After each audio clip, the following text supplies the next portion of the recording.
one thing you think you cannot do, fail at it, try again, do better the second time. The only people who never tumble is those who never mount the high wire.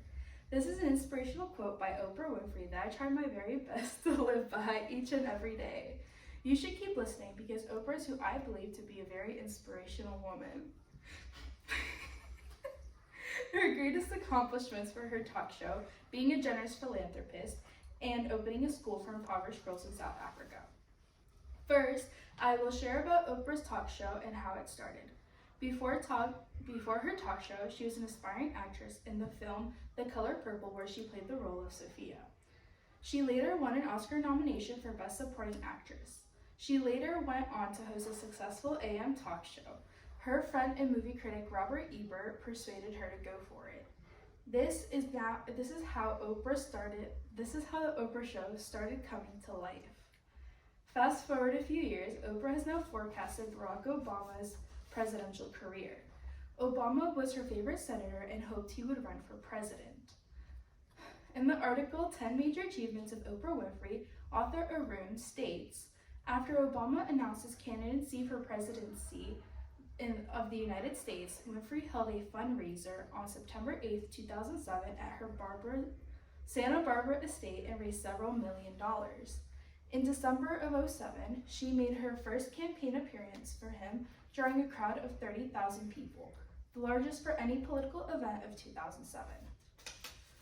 Obama went on to receive over 1 million votes and win the race. During her show, something called the Oprah effect became extremely popular. On Investopedia, author Clay Halton explains, the Oprah effect was a boost in sales for companies and individuals featured by Oprah Winfrey. An example of this effect was her book club in 1996. She started her book club, and many authors whose books were chosen was Toni Morrison. His book was chosen 4 times. Compared to sales after he won the Nobel Prize for Literature, he sold more being promoted by Oprah than after winning the Nobel Prize. However, there is one industry that was negatively impacted by the effect, the beef industry. There was a discussion on the show about mad cow disease, and that led her to question if she should eat burgers again. This caused beef sales to plummet. Next, I will share about the generous things that Oprah has done throughout the show. There are many things Oprah has given away on her show. These are a few. One of many major things she has given away are cars to an audience of 276 people. What is crazy is that this cost Oprah over $8 million. This is seen as a positive thing. However, there was a downside to winning a car, paying taxes on it. William Tope, a contestant from the show, said, that responsible part of me stepped forward and wondered, where am I going to get the money to pay taxes? What he and his now wife decided to do was sell both cars and pay off some bills. Another generous thing that she has given away is houses to those who lost their homes due to Hurricane Katrina in 2005. Because of Oprah's Angel Network and Habitat for Humanity, 300 families were able to receive new homes. Another generous way that Oprah has given back to her community is the coronavirus relief efforts.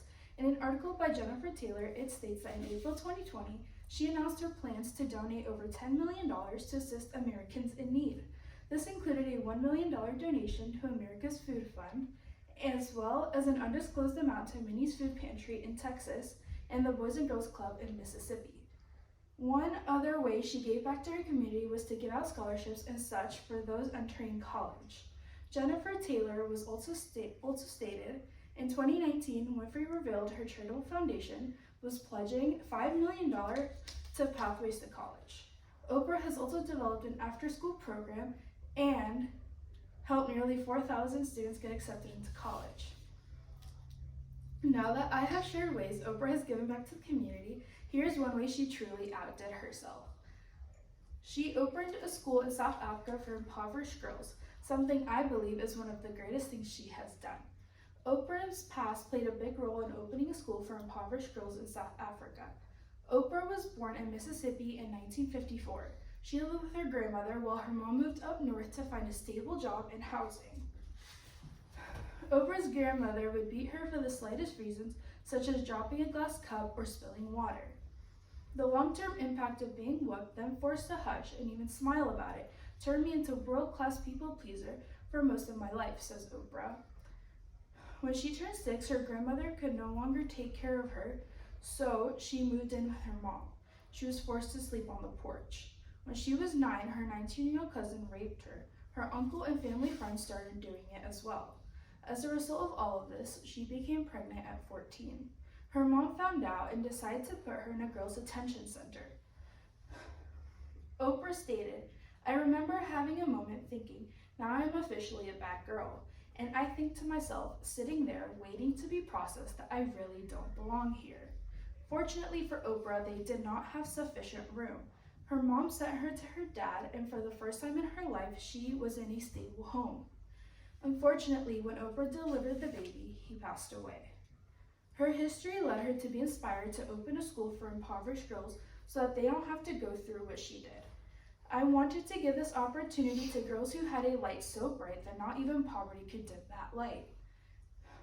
A lot of these girls were poor and lost their family to AIDS. Girls who are educated are less likely to get HIV or AIDS. And in this country, which has such a pandemic, we have to begin to change that pandemic, Winfrey said. The initial application process when the school opened consisted of the initial application and an interview with Oprah herself. CBC News stated the school received 3,500 applications from girls around the country.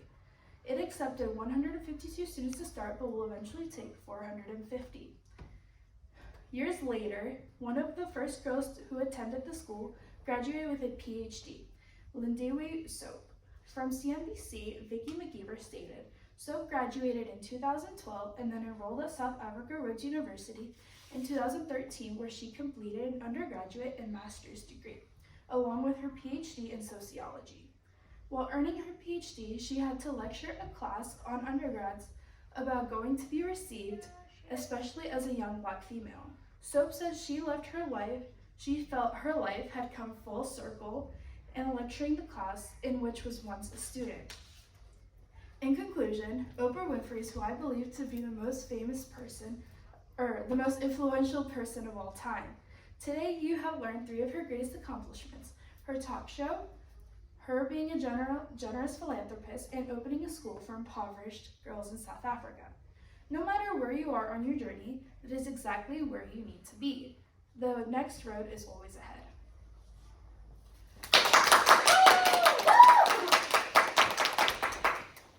Thank you.